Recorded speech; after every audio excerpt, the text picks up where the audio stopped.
Assembly మాజీ speaker Pocharam Srinivas Reddy నివాసానికి వెళ్లారు ముఖ్యమంత్రి రేవంత్ రెడ్డి. పోచారంతో రేవంత్ రెడ్డితో పాటుగా పొంగులేటి కూడా భేటీ అయ్యారు. పోచారంను కాంగ్రెస్ కి ఆహ్వానించేందుకే వెళ్లినట్టుగా సమాచారం. మరింత సమాచారాన్ని మా ప్రతినిధి ప్రభాకర్ అందిస్తారు. ప్రభాకర్, ఈ భేటీ వెనుక కారణాలేంటి?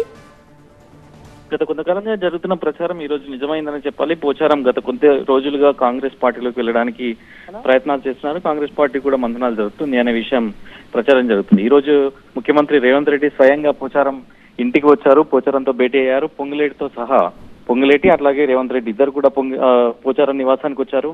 సో ఇక్కడ భేటీ కొనసాగుతుంది. దాదాపు అరగంటకు పైగా భేటీ నడుస్తుంది. సో ఈ భేటీలో పోచారం చేరికపై క్లారిటీ రానున్నట్లే తెలుస్తుంది.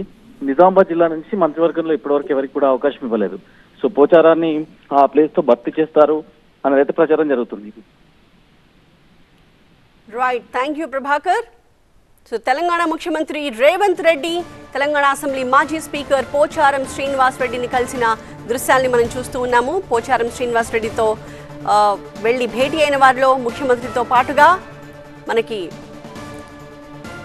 పొంగులేటి కూడా కనిపిస్తూ ఉన్నారు దృశ్యాల్లో. అక్కడ దిగిన ఫోటోగ్రాఫ్స్ మనం చూస్తూ ఉన్నాము. బొకే ఇచ్చి ఆయనతో మాట్లాడారు ముఖ్యమంత్రి రేవంత్ రెడ్డి. అయితే ఆయనను పార్టీలోకి ఆహ్వానించే ఉద్దేశంతోనే వెళ్లి కలిశారని సమాచారం అందుతోంది.